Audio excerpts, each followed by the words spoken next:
Friends, welcome to परम classes channel. दोस्तों, कल हमने पढ़ा था चैनल के माध्यम से कि सीयूईटी एग्जाम का सिलेबस क्या है ना। सिलेबस कौन से सब्जेक्ट का? 318 मतलब मास कम्युनिकेशन या मीडिया स्टडीज का। तो दोस्तों, आज हम हल करने वाले हैं एक पेपर, है ना, जो 2022 का था। 2022 का जो पेपर था उसे आज हम हल करेंगे, जो कि इस प्रकार है। देखिए किस टाइप के क्वेश्चन आते हैं। कल अपन ने सिलेबस देखा, आज हम क्वेश्चन देखेंगे। देखिए, पहला क्वेश्चन है आपका ये कि what is USP. Full form, USP का फुल फॉर्म क्या होता है दोस्तों? यूएसपी क्या होता है? अपन कई बार यूज में करते हैं, काम में भी लेते हैं। यूएसपी, ये मेरी यूएसपी है, ये मेरा वो है ना, मेरी तो ये यूएसपी है कि मैं ऐसे काम करता हूं। तो यूएसपी का मतलब क्या होता है दोस्तों? देखिए, चार ऑप्शन दिए होंगे आपको। देखिए, यूनिक सेलिंग पॉइंट भी है इसमें, है ना, राइट। उसके बाद आपका यूनिक सेलिंग पॉइंट के बाद आ गया परचेज पॉइंट, आ गया आपका प्रपोर्शन, आ गया आपका, है ना। और उसके बाद आ गया आपका अल्टीमेट सेलिंग पॉइंट, राइट। उसके बाद आ गया आपका अल्ट्रा सेलिंग प्रपोजिशन। तो दोस्तों, इसमें जो राइट होगा, जो हम यूएसपी बोलते हैं, उसका मतलब होगा यूनिक सेलिंग प्रपोजिशन, है ना। तो उसमें क्या होता है कि यूएसपी मतलब मेरी यूएसपी यही है कि मैं ऐसा ही काम करता हूं। यूनिक सेलिंग प्रपोर्शन मतलब मैं जो मेरी बात कहता हूं उसका अलग ही एक ढंग है, ठीक है। उसके बाद आपका दूसरा क्वेश्चन आता है कि आपको एक लिस्ट दी हुई होगी, राइट। लिस्ट दी होगी, उसमें से आपको छांटना क्या है कि जो सबसे क्रेडिबिलिटी वाला जो मीडिया है, जिसमें लोग ज्यादा विश्वास करते हो, कौन सा है? तो दोस्तों, चार ऑप्शन आपके: न्यूज़पेपर, टेलीविजन, रेडियो या मैगजीन। तो दोस्तों, इसके अंदर चार ऑप्शन है। तो सबसे ज्यादा जो लोगों तक पहुंचने वाला माध्यम है वो कौन सा है? प्रिंट मीडिया, मतलब न्यूज़पेपर। क्योंकि दोस्तों, आज भी क्या है, गांव के अंदर यह स्थिति है कि लोग सुबह न्यूज़पेपर से पहले, ताजा न्यूज़पेपर से पढ़ने से पहले अपना कोई भी काम नहीं करते हैं। तो सबसे ज्यादा क्रेडिबिलिटी क्या है? न्यूज़पेपर, है ना, प्रिंट मीडिया में। उसके बाद आ गया आपका थर्ड क्वेश्चन है, what is the shooting ratio. मतलब शूटिंग जो हम कोई जो फिल्म और मूवी की जो शूटिंग करते हैं उसका रेशियो क्या रहता है उसके अंदर। तो क्या होता है, ये रेशियो ये रहता है कि इसके अंदर फाइनली जो काम होता है, it is the ratio of the finally finished length of the film to that actually shot. मतलब जो शूटिंग क्या होती है कि सबसे प्रमुख काम यही है कि जब कोई फाइनली फिनिश्ड की जाती है लेंथ को, कि कितनी लेंथ होगी, तो ये शूटिंग का मेन पार्ट रहता है। वो है, शूटिंग के बिना तो कोई कोई चीज नहीं है ना दोस्तों। उसके बाद आता है आपका, मैंने जैसे बताया था कि कई तरह के क्वेश्चन आते हैं। तो उसमें एक है, arrange the following in A chronological order starting from first to in the year from the last year launched in India। मतलब सबसे पहले क्या लॉन्च हुआ, उसके बाद क्या लॉन्च हुआ, मतलब कौन सा मीडिया हुआ, उसी आपको वे में ये सारा कुछ लगाना है, राइट। ये हम तभी जानेंगे जब हमने ये परम क्लासेस चैनल देखा होगा। क्योंकि मैं पहले भी बता चुका हूं, हमारे कई वीडियोज है इसी पे आधारित है, जिसमें हमने इस पे बात की है कि पहले हमारे भारत में क्या आया, हमारे रेडियो कब आया, हमारा टेलीविजन कब आया, ये सारा का सारा मैं बता चुका हूं पहले की वीडियोज में, वो आप देख सकते हैं, राइट। तो हमारे पास पहले क्या आया, देखिए इसमें, देखिए पहला है दूरदर्शन, राइट। पहले दूरदर्शन है, फिर आपका है आपका रेडियो है, फिर आपका colour Doordarshan, colour TV, satellite, all India radio और प्रसार भारती। तो सबसे पहले दोस्तों क्या आया? ऑल इंडिया रेडियो आया, राइट। उसके बाद आपका आया दूरदर्शन, ठीक है, रेडियो पहले आया, दूरदर्शन आया। उसके बाद क्या आया? Colour television, colour TV. याद तो होगा ना आपको, जब रामायण का सीरियल ने सारे रिकॉर्ड तोड़े थे, उस युग को कौन भूल सकता है? रामानंद सागर की जो रामायण आई थी, उसे सारे रिकॉर्ड तोड़ दिए थे, कलर टेलीविजन, राइट। उसके बाद आया आपका कौन सा? सैटेलाइट टीवी और प्रसार भारती लास्ट के अंदर। तो फर्स्ट टू लास्ट जो चला वो क्या था? ये था DABCE, जिसके अंदर आपको ये इनको क्रम देना है, आपको कौन सा पहले क्रम है। अगला क्वेश्चन है आपका fifth question, which of the following statement about a radio script are correct. देखिए दोस्तों, इसके अंदर एक चीज है, यहां पे आपको करेक्ट देखना है। कई बार हम क्या कर देते हैं, इनकरेक्ट पढ़ लेते हैं उसको, है ना, और वो हमारा सवाल गलत हो जाता है, हमारा सवाल का आंसर गलत हो जाता है और हमें नेगेटिव मार्क मिल जाते हैं। दोस्तों, ये सभी तरह के सब्जेक्ट में है। यदि आप हिंदी मीडियम हिंदी के पेपर दे रहे हैं, चाहे आप अभी जो नया आया 328 नंबर पे ना कोड जो फैशन का है, तो कोई सा दो, हमें सवाल ढंग से पढ़ना है कि which is the following is correct. तो तो आपने इनकरेक्ट पढ़ लिया तो आंसर गलत। तो ये हमें क्या करना पड़ेगा, देखिए चीजें क्या है इसके अंदर, it should be an conversational language, right.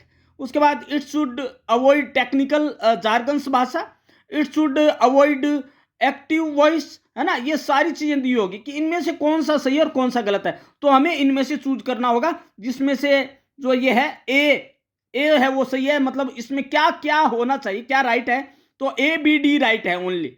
ए का मतलब it should B conversational language, avoid technical jargon भाषा नहीं होनी चाहिए क्योंकि लोग समझेंगे नहीं, राइट। लोग क्या होते हैं, सीधी सादी भाषा नॉर्मल भाषा में सुनना चाहते हैं। और डी क्या है, इट शुड बी केपेबल और क्रिएटिंग इमेजिन। यदि कोई आपका कोई आपने सुना होगा हवा महल, एक प्रोग्राम आता था पहले रेडियो के ऊपर, तो लोग इमेजिनेशन कर लेते थे कि क्या होता है, राइट।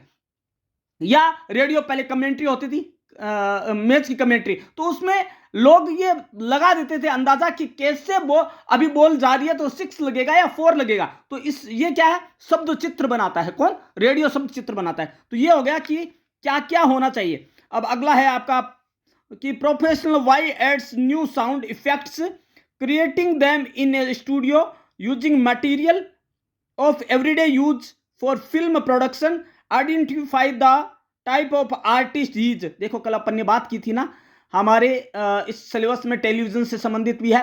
तो टेलीविजन में क्या आता है कि आर्टिस्ट का कैसे शूटिंग होती है ना, कैसे क्या मतलब उसमें शॉट क्या होते हैं या एडिटिंग क्या होती है। तो दोस्तों ऐसा ही कुछ है इसके अंदर। तो इसमें क्या होता है, 3-4 तरह के आर्टिस्ट का नाम दिया होगा। सिंक आर्टिस्ट जो उसको छोटा कर देता है। उसके बाद है आपका ये फोलियो आर्टिस्ट। उसके बाद है म्यूजिक आर्टिस्ट, या उसके बाद में है एक ऑडियो आर्टिस्ट। तो दोस्तों ऑडियो आर्टिस्ट क्या आता है, ऑडियो का काम करता है, म्यूजिक देता है और सीन सिंक्रोमाइज कर देता है उसको। लेकिन यदि फिल्म प्रोडक्शन संबंधित है, फोले आर्टिस्ट क्या होता है, वो ओवरऑल जो होता है वो आर्टिस्ट है, सबके लिए जिम्मेदार है। तो वो कौन होगा, ये वाला होगा आपका बी ऑप्शन। उसके बाद अगला क्वेश्चन आता है आपका कि we are tribal people represent in certain of their rich culture. अब देखिए दोस्तों, अपन ने पहली जो यूनिट थी अपनी वो क्या थी, संचार। और संचार में क्या था, ट्रेडिशनल मीडिया। तो ट्रेडिशनल मीडिया ने क्या कहा कि लोग अपनी जो है बातें या अपने कैसे शेयर करना चाहते हैं। तो ट्राइबल जो हमारा ट्रेडिशनल मीडिया लोगों के करीब कौन सा होता है, जो हमारे जो गांवों के लोग हैं, रूरल पीपल्स है, रूरल पब्लिक है, उनके साथ कौन सा क्रिएट ज्यादा करेगा, कौन सा ज्यादा टच में रहेगा, क्या नाम है उसका नाम है ट्रेडिशनल मीडिया। तो इसमें क्या होगा, क्योंकि भाई लोग अपनी बात उसके माध्यम से क्यों करना चाहते हैं, क्योंकि it helps the audience to make a snapshot judgement about them, कि वो क्या कहना चाहते हैं उसके बारे में वो पूरी की पूरी बात उन तक पहुंचा देता है। तो इसलिए दोस्तों क्या होता है, ट्रेडिशनल मीडिया हमारे ज्यादा करीब है, जो हमारा रूरल एरिया है उसके लिए, है ना। अगला है आपका एक क्वेश्चन है कि company x is doing a market research. देखिए दोस्तों, कल अपन ने एडवर्टाइजमेंट पढ़ा था, उससे संबंधित क्वेश्चन आ गया है। Market research on the basis of age, gender, occupation and education, which type of market segmentation are they trying to study to identify their potential customers। मतलब उन्हें क्या चाहिए, तो ज्योग्राफिक करेंगे, बिहेवियर करेंगे, या साइकोलॉजिकल, या डेमोग्राफिक में दोस्तों सारा कुछ आता है कि वो क्या चाहते हैं, किस स्तर पे चाहते हैं, क्यों चाहते हैं। ये 5W and 1 सारे के सारे इसके अंदर आ जाते हैं दोस्तों। तो ये क्या करेगा, वो डेमोग्राफिक करेगा, जिसके अंदर उसे सारी चीजें मिल जाएगी कि वो क्या चाहते हैं, राइट। उससे अगला क्वेश्चन आता है आपका, विच of the following statement with aspect of A reporter आज करेक्ट। देखिए ये रिपोर्टिंग वाला आ गया। तो उसमें क्या है कि रिपोर्टर के बारे में कौन सी चीजें सही है वो हमें बतानी है। अब देखिए वापस इसमें आ गया आर द करेक्ट, है ना। करेक्ट थिंग्स कौन सी है, हमें वापस वही ध्यान देना है कि इसमें इनकरेक्ट नहीं है, करेक्ट है दोस्तों इसमें। तो क्या है, he should have language skills, he should not report on accidents, he or she should have a nose for news, और she should check accuracy of their reports। तो इसमें कौन सा सही होना चाहिए दोस्तों, तो ACD जो स्टेटमेंट्स है वो मेन होनी चाहिए उसके अंदर, A, C एंड D। ए क्या है कि he should have good language skill होनी चाहिए, जिस भाषा में वो लिख रहा है उसे उस भाषा का नॉलेज होना चाहिए। उसके बाद बात आती है ही और she should be have a nose for news, मतलब कहीं ना कहीं कुछ पक रहा है, नोज मतलब उसे न्यूज का सेंस पता होना चाहिए कि न्यूज है इसके अंदर, ठीक है। ही शुड चेक एक्यूरेसी, जो वो काम कर रहा है ना दोस्तों, उसके फैक्ट चेक कर लेना चाहिए, उसके स्रोत चेक कर लेना चाहिए कि ये सही है कि नहीं है, उसके बाद वो न्यूज को आगे दे। तो दोस्तों ये सारी चीजें उसके अंदर होनी चाहिए। उसके बाद आता है दोस्तों आपका 10th नंबर क्वेश्चन, और वो है विच of the following is a journalistic ethic, मतलब जर्नलिज्म की एथिक्स कौन कौन सी है वो हमें ध्यान देनी है। देखिए 4 ऑप्शन है, fake news, right, sting operation, right, partisanism reporting, partisan reporting और एक्यूरेसी। तो सबसे ज्यादा क्या होता है, सत्यम शिवम सुंदरम किस में होता है, जर्नलिज्म में। तो इसके लिए क्या होगा, एक्यूरेसी, एकदम सही, एकदम करेक्ट चीज। तो क्या होगा इसमें, ये एक्यूरेसी वाला हो जाएगा दोस्तों, है ना, राइट। उसके बाद क्या होगा, हम अगला क्वेश्चन देखते हैं कि which of the following statements are correct. हमें करेक्ट देखने हैं कि स्टेटमेंट कौन सा करेक्ट होना चाहिए। तो दोस्तों इसमें क्या है, रेडियो के बारे में दिया गया है, ठीक है, कि देखिए अपन ने टीवी रेडियो का भी एक इसमें सेक्शन है, वो भी हमने देखा। उसमें क्या है, radio is an affordable and cheap medium, okay. उसके बाद है रेडियो मैसेजेस आर इफ इफेमेरल।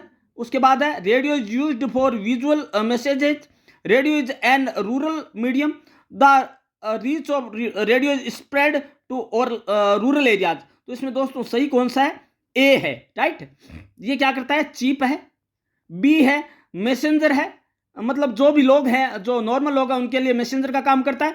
सी क्या है, सी ये डी क्या कहता है, देखिए सी क्या कहता है, खाली विजुअल मैसेज नहीं होता इसमें। मैंने क्या कहा, इसमें शब्द चित्र बनते हैं दोस्तों, दिखाई तो देता नहीं है रेडियो। रेडियो क्या करता है, सुनाई देने का काम करता है, सुनाता है, दिखाई नहीं देता है। तो क्या हुआ, ए बी डी ई, मतलब ये चारों ही हो सकते हैं उसमें। अगला है दोस्तों, identify A trait which A radio jockey does not have. अब देखिए रेडियो जॉकी का भी अपने उसके अंदर था कि रेडियो जॉकी में कौन सा गुण नहीं है ना। He is an influencer, he और she voice clarity, does not है ना, क्या नहीं है उसमें से। He she should be an extrovert, और he she is a fear of public speaking. तो ये फियर वाला नहीं होना चाहिए, क्योंकि यदि डर गया सो मर गया। तो जो डर गया वो बोल ही नहीं पाएगा, है ना। तो ये जॉकी का होता है, वो बेबाक बोलता है। यदि आपका एंटरटेनमेंट करता है तो बेबाक करेगा, राइट। उसके अगला 13th क्वेश्चन है, डिसएडवांटेज ऑफ मैगजीन एडवर्टाइजमेंट का। तो हमने उसमें कल प्रिंट मीडिया में भी देखा है हमने, जो हमारे यूनिट है एक उसके अंदर सिलेबस में, उसका मैं बता देता हूं कि उसमें उसमें क्या है, मैगजीन का जो डिसएडवांटेज क्या है, एडवांटेज नहीं है दोस्तों, वापिस मैं बता रहा हूं, ये शब्द पढ़ लेना आप कि डिसएडवांटेज पूछा है इसमें। तो क्या है हमारे इसके अंदर, डिसएडवांटेज में क्या है कि ये बेटर विजुअल क्वालिटी है, लॉन्गर सेल्फ लाइफ है, और इजी एंड स्मूथ रीडिंग है, या प्रीमियम पेज क्वालिटी है, या हाई कॉस्ट है। तो इसमें डिसएडवांटेज क्या होता है दोस्तों, ई, हाई कॉस्ट होती है उसकी। मैगजीन बनिस्पत एक न्यूज़पेपर की बहुत महंगी होती है, क्योंकि वो मंथली या वीकली निकलती है या फोर्टनाइटली निकलती है, तो महंगी होती है। तो ये बहुत ज़्यादा ये लोगों द्वारा पसंद नहीं की जाती है। पसंद क्या किया जाता है, न्यूज़पेपर, जो कि 2 रुपये से लेकर 5 रुपये तक उनको मिल जाता है। दोस्तों आगे है एक मैं बताऊं आपको, एक छोटा सा पैराग्राफ टाइप से है, वो क्वेश्चन है 14 नंबर क्वेश्चन है दोस्तों। The particular type of advertising focuses on philanthropic activities nearby concerning social or political issues. These are brought out by NGOs or a group or of like-minded people who wish to intimate a communication to expose the issue. Identify the type of advertising, मतलब जो लोगों के लिए या NGO type से जो काम करते हैं, वो यदि वो न्यूज़ देते हैं या वो कम्युनिकेशन करते हैं, तो वो किस टाइप का एडवर्टाइजमेंट होगा। तो क्या होगा, पहले देखिए इसमें है एक तो एडवोकेसी एडवर्टाइजमेंट, है ना। एडवोकेसी मतलब लोगों की भलाई के लिए या लोगों के पक्ष में बात करना। उसके बाद आ गया आपका to bank on their emotional और because it is a one of the key constructs of sociology. तो उसमें पहला होगा कि एडवोकेसी, लोगों की एडवोकेसी करना, लोगों की बात आगे पहुंचाना, वो वाली चीज होगी, राइट। उसके अंदर अपन अगला देख सकते हैं, इसके अंदर क्वेश्चन है वो कि अगला अपन देखते हैं तो ये आगे आ जाएगा 15 नंबर क्वेश्चन, है ना। 15 नंबर क्वेश्चन में क्या आएगा कि इसमें जो क्वेश्चन है वो है who is the author of public opinion. देखिए अब इसमें आपको बुक्स का भी देखना पड़ेगा, क्योंकि पब्लिक रिलेशन है इसके अंदर, तो आपको ये देखना पड़ेगा कि बुक्स के ऑथर कौन है ना, ऑथर कौन से हैं, कौन कौन से ऑथर है। तो हमें इसमें देखना पड़ेगा कि कुछ बुक्स हैं जैसे, है ना, कोई राइटर की बुक्स है तो उनको भी देखना पड़ेगा, या ये डेफिनेशन किसने दी है वो भी हमें देखना पड़ेगा। तो दोस्तों ये जैसे एक सवाल है who is the author of public opinion, तो 4 ऑप्शन है, तो उससे वाल्टर लिपमैन है, वो इसके ऑथर है पब्लिक ओपिनियन के। तो दोस्तों ये हमें देखनी पड़ेंगे चीजें, है ना। उसके बाद आ जाता है आपका question 16 number, digital convergence includes, मतलब डिजिटल में क्या क्या होता है, podcasting, videos, mail activation, exhibition या ट्रांजिट एडवर्टाइजिंग। तो डिजिटल में क्या होगा, ये होगा पॉडकास्टिंग, वीडियोज, वीडियोज को पॉडकास्ट करना या वीडियोज को दिखाना। तो दोस्तों इस टाइप के क्वेश्चन बहुत है ना। उसके बाद आता है आपका 18 नंबर क्वेश्चन। देखिए अलग अलग टाइप के क्वेश्चन है वो हम हल करते जाते हैं। अगला क्वेश्चन है which element is not part of the pre shooting stage. देखिए अपन ने फिल्म सिनेमा देखा, उसमें शूटिंग का भी था, शूटिंग के तीसरा चौथा क्वेश्चन आ रहा है आपके। तो which element is not part of the pre shooting, तो प्री शूटिंग का हमें देखना है कि प्री शूटिंग का कौन सा है। तो इसमें क्या है, बजटिंग और प्रोजेक्ट नहीं है, देखिए ये तो करना ही पड़ेगा, कास्टिंग करना पड़ेगा हमें एक्टर्स को, उसके बाद स्क्रिप्ट राइटिंग, लेकिन एडिटिंग का जो पार्ट है ना दोस्तों वो सबसे बाद में आता है। तो इसमें से सही कौन सा होगा, एडिटिंग होगा। एक क्वेश्चन आज हम जो लास्ट में देखना चाहेंगे वो होगा कि हमें एक पूरा पैराग्राफ दे दिया, राइट, जो हम कल बात कर रहे थे, एक पैराग्राफ दे दिया, जैसे है post production transforms thousands of feet of new footage into A finished films, identify the correct sequence of the process. देखिए ये एक पैराग्राफ दे दिया, इसमें से आपको क्वेश्चन आंसर छांटने हैं कि इसका कैसे, इसकी सीक्वेंस कैसी होगी, है ना। तो क्या क्या होगा जब हम मूवी बनाने जा रहे हैं या कोई फिल्मांकन करने जा रहे हैं या कोई शूटिंग करने जा रहे हैं, तो क्या होगा, पिक्चर नेगेटिव करना पड़ेगा या assembling and sequencing of rashes करना पड़ेगा, या rough cut followed by final cut pro करना पड़ेगा, या एक्सपोज्ड फिल्म करना पड़ेगा, या रसेज करना पड़ेगा। तो इसमें है वो क्या है, पहले क्या आएगा, एक्सपोज्ड फिल्म को बताना पड़ेगा या एक्सपोज करना पड़ेगा, है ना। उसके बाद क्या होगा, पिक्चर नेगेटिव करना पड़ेगा उसको, ठीक है। उसके बाद आपको करना पड़ेगा रसेज, उसको मिटाना पड़ेगा। बी जो असेंबलिंग करना पड़ेगा, जो सीक्वेंसिंग है उनको करना पड़ेगा कि कहां कहां उसको सीक्वेंस करना है। और उसके बाद क्या होगा, सी में रफ जो चीजें उनको निकालना पड़ेगा और सही है उनको डालना पड़ेगा। तो दोस्तों आज हमने जाना कि लगभग क्या होता है, पेपर का पैटर्न क्या होता है। तो हमने ये जाना, देखिए आपको मैंने कल क्या कहा कि परम क्लासेज वही चीजें बताएगा जो आने लायक है। दोस्तों कल हमने जो सिलेबस पढ़ा वो सारे क्वेश्चन आज उस सिलेबस पे आधारित है, और कल भी दोस्तों जो रहे वे या जो बाकी के आगे का पेपर है वो हम कल हल करेंगे। लेकिन दोस्तों तब तक आप इनको देखते रहे और इस टाइप के क्वेश्चन हल करते रहे, क्योंकि ये जो पेपर है ना, इसके बाद ये हल करवाने के बाद परम क्लासेज आपको एक मॉडल पेपर देगा, राइट। वो तभी देगा, वो तभी आपको पता लगेगा यदि आप बेल आइकन दबाना नहीं भूलेंगे। बेल आइकन आपको दबाना है, राइट,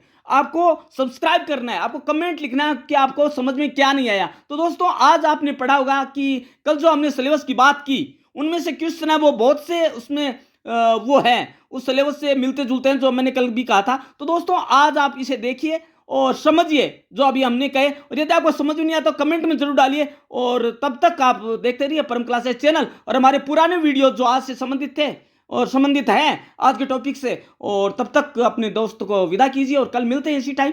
और दोस्तों कल छुट्टी नहीं है, होली है, लेकिन आपको मैं कह दूं happy Holi in advance. But कल हमें जरूर पढ़ना है इसी टाइम आके, है ना, तभी तो हम हल कर पाएंगे और तभी हम सक्सेस हो पाएंगे। तो थैंक यू दोस्तों और नमस्कार।